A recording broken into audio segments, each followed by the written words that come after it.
சாத்தானாலே இந்த உலகத்திலே மனுஷனுக்கு வியாதிகள் கொடுக்கப்படுது. யோபுவின் சரித்திரம் 2வது அதிகாரம் 7வது வசனம் வாசிங்கள். அப்பொழுது சாத்தான் கர்த்தருடைய சந்நிதியை விட்டு புறப்பட்டு யோபின் உள்ளங்கால் தொடங்கி அவன் உச்சந்தலை மட்டும் கொடிய பருக்களால் அவனை வாதித்தான். பாருங்கள், இங்கே சாத்தான் பரிசுத்தவான், நீதிமான், உத்தமன், தேவனுக்கு பயப்படக்கூடியதாக ஒரு தேவ மனுஷனை உச்சந்தலையிலிருந்து உள்ளங்கால் வரைக்கும் அவன் கொடிய பருக்களால் அவனை வாதித்தான் என்று இருக்கு. இது விசுவாச பரீட்சை தேவன் அனுமதித்தது. அதற்கு முன்பாக சாத்தானால் என்ன செய்ய முடியவில்லை, யோபுவை நெருங்க முடியவில்லை. காரணம், அவனை சுற்றிலும் தேவன் வேலி அடைத்து வைத்திருந்தார். லூக்கா எழுதின சுவிசேஷம் 13வது அதிகாரம் 11, 16 வசனங்களை வாசிங்கள்.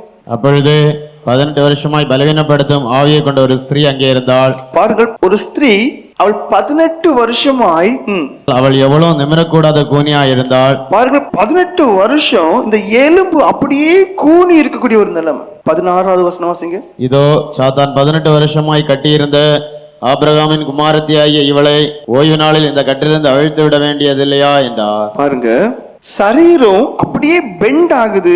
சில வயசானவங்க எல்லாம் பார்த்தா தெரியும், கையில ஒரு கம்பை ஊனிருப்பாங்க, ரோட்ல நடந்து போவாங்க, அவங்களால எவ்வளவு பேரை நிமிர்ந்து பார்க்க முடியாது. கிட்ட போய் நின்று பாட்டின்னு சொன்னா அவங்க இப்படி இருக்கிறதால மெதுவாக இப்படி கண்ணை மட்டும் அப்படியே தூக்கி பார்ப்பாங்க. அந்த உடம்பு அப்படியே வளைஞ்சிரும். ஆனா இங்க தேவன் அதுக்கு காரணத்தை சொல்லுகிறார். சாத்தான் இந்த 18 வருஷமாக கூனியா இருக்கக்கூடியதான அந்த ஸ்திரீக்கு அந்த ஒரு கூனுக்கு காரணம் என்ன? சாத்தான். அடுத்த வசனம் வாசிங்க. அவர் அப்படி சொன்னபோது அவரை விரோதித்திருந்த அனைவரும் வெட்கப்பட்டார்கள்.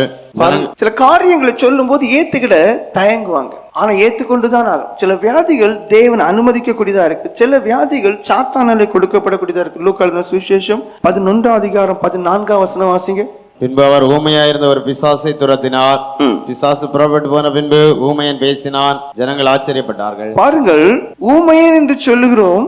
சரி, ஏதேனும் குறைபாடுகள் இருக்கும் என்பது நம்முடைய யோசனைகள். ஆனால் இந்த மனுஷனுடைய இந்த ஊமைக்கு காரணம் பிசாசானவன் அவனுக்குள்ளே இருந்து அவனை பேசவே விடாது தடை பண்ணுகிறான். பின்பு அவர் ஊமையா இருந்த, பேசவே முடியாமல் இருந்த ஒரு பிசாசை துரத்தினார். பிசாசு புறப்பட்டு போன பின்பு அவன் பேசினான் என்று இருக்கு. சாத்தான் பிசாசானவன் ஒரு நபருக்குள்ள இருந்து என்னென்ன கிரியைகளை செய்ய முடியும் என்று பாருங்கள்.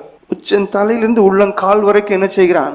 பருக்களை கொடுக்கிறான். சரீரத்தை, அந்த எலும்பை அப்படியே கூனி போக செய்கிறான். பேசவே முடியாத அளவு தடை பண்ணுகிறான். மத்தேயு எழுதின சுவிசேஷம் 12வது அதிகாரம் 22வது வசனம் வாசிங்கள். அப்பொழுது பிசாசு பிடித்த குருடும் ஊமையுமான ஒருவன் அவரிடத்தில் கொண்டு வரப்பட்டான். குருடும் ஊமையுமானவன் பேசவும் காணவும் தக்கதாக அவனை சுஸ்தமாக்கினார். பாருங்க, அங்க ஊமையான மனுஷன் என்று சொல்லப்பட்டிருக்கிறது, இங்கே குருடும் ஊமை. பிசாசு பிடித்த குருடும் ஊமையுமான ஒருவன் அவரிடத்திலே கொண்டு வரப்பட்டான் என்று சொல்லப்பட்டது. அந்த குருடும் ஊமையுமான பேச காணவும் தக்கவாறு அவரை சுஸ்தமாக்கினார் என்று சொல்லப்பட்டிருக்கு. கண்டுபிடிங்க. அப்ப இந்த வியாதி, இந்த விதமான குறைபாடு, ஊமையா இருக்கலாம், குருடாக இருக்கலாம், செவிடாக இருக்கலாம், எல்லாமே என்ன, வேற விதத்துல நிறைய பரிகாரங்களை தேடுகிறோம், ஆபரேஷன்களை பண்ணுகிறோம், செலவுகளை பண்ணுகிறோம். கடைசி சோர்ந்த பிறகு ஆண்டவரே என்று வருகிறார்.